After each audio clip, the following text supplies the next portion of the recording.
This is the M551 Sheridan Airborne Assault Vehicle. This is the M60A2 Starship. We also have the MBT-70 and the XM803 brothers.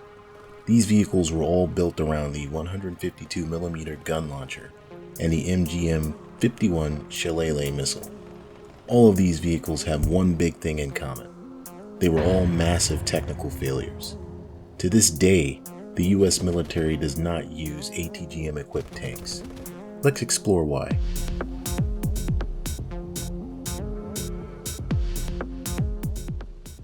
Hello friends, thanks for joining me yet again. I'm Alpha Heavy Gamer and I want to jump right in here. So the failure of the 152mm gun launcher equipped tanks informed US defense acquisition plans and even doctrine going forward. The reason for the divergence away from tube launch ATGMs was twofold. I already mentioned the technical part, but the other major contributor is doctrinal. The US Army didn't give up easily though. They kept trying with more advanced versions of the 152mm gun launcher on the MBT-70 and the XM803. Alright, so let's jump into the technical side. So all of these tanks equipped with the 152mm gun launcher ran into lots of problems. The vehicles still worked, but just not optimally.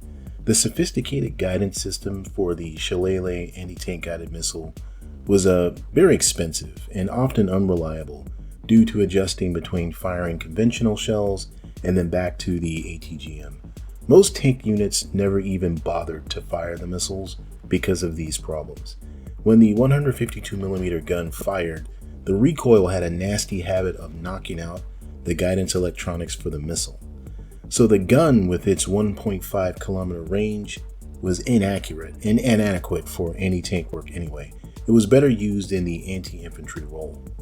So you're thinking no problem, right? The gun isn't that great at taking out tanks, but they have the missiles. So the 3-kilometer Shillelagh missiles were specifically designed to deal with tanks.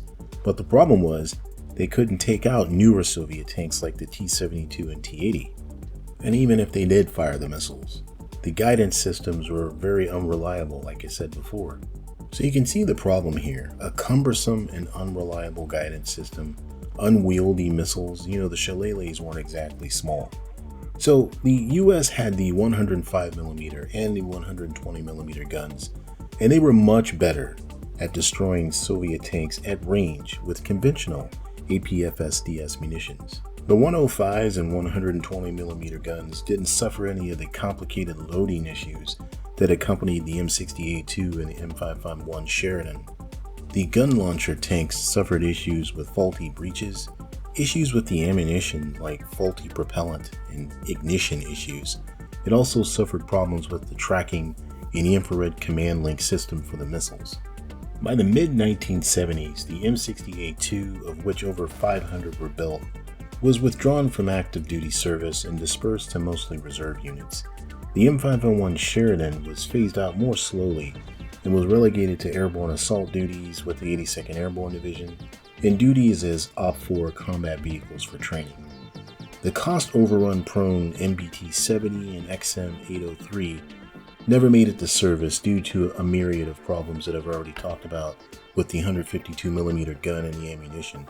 Although by that time they had worked out some of the kinks with the 152mm gun, the MBT-70 and XM803 featured a more advanced version of that gun launcher system with some of the issues fixed, but it was already kind of too late by that time, and it suffered the same fate as most complicated defense acquisitions. It ended up getting canceled. So I think after, shaking out of the sunk cost fallacy, the US Army, rather than focus on clunky and overcomplicated gun missile combo systems like on the failed M60A2 and the M551 Sheridan, they instead started pouring their research and development dollars into tried and true technology. And they developed sophisticated and conventional fire control systems for the M60 series and the M1 Abrams, the 105mm guns and the 120mm guns. And by that time, US APFSDS was good enough and offered more combat capability than ATGMs. The wisdom of this decision was demonstrated in Desert Storm in 1991, when M1 Abrams tanks were able to knock out Russian-designed tanks like the T-55s and T-72s from extreme range with APFSDS alone. So when something fails this hard to the tune of millions of dollars, usually the people involved are purged across the enterprise, so it's no surprise that there wasn't much resistance to dumping gun tube launch ATGMs from the US Army lexicon. Today, US land warfare doctrine and combat arms tactics focus on infantry fighting vehicles and other light vehicles as the primary ATGM carriers. The Bradley, LAVs, Humvee, and Stryker series of vehicles are the main ATGM platforms in US military service. A byproduct of this doctrine is that logistics is more streamlined. Tanks do not need to be designed to accommodate large and unwieldy missiles in addition to conventional ammo in a mixed loadout. And the training pipeline is also simplified for tank crews. Maintenance is also simplified because the Abrams doesn't need sophisticated guidance systems for ATGMs. On the safety side of things, you no longer have to worry about propellant or propellant ignition issues. Furthermore, the APFSDS shells and fire control systems continue to be refined at a lower cost. The Shillelagh was a pretty expensive missile compared to a standard APFSDS round. There is also little need to integrate additional anti-tank capability into existing MBTs that innately have the ability to deal with enemy armor already. Okay, so let's bring it all together here. The 152mm gun launcher seemed like a brilliant idea, but it ended up being an ambitious and overcomplicated endeavor. In the end, the pros just didn't outweigh the cons for such a system. So the bottom line here is the M1 Abrams today doesn't fire ATGMs because it doesn't have to. A lot of lessons learned. There are better options. In War Thunder, admittedly, the M1A2 is very behind. However, the MA29A3 and A4 APFSDS shells that will eventually come are pretty magnificent shells. The ADL, or Ammunition Data Link Interface, on the MA29A4 shell allows the Abrams fire control system to send information to the shell for enhanced lethality. The MA29A4 will allow tankers to engage vehicles equipped with third-generation explosive reactive armor and APS systems. The MA30A2 MPAT round is also very good, especially in bringing down helicopters, but even that shell is on its way to being replaced. The Advanced Multipurpose round, the XM1147, is in the pipeline to replace it. The AMP will be able to deal with obstacles and engage targets over the full range of military operations. It will also feature the ammunition data link to interface with the Abrams fire control system. So these rounds sound amazing, but we don't have the M1 Abrams that fire these yet.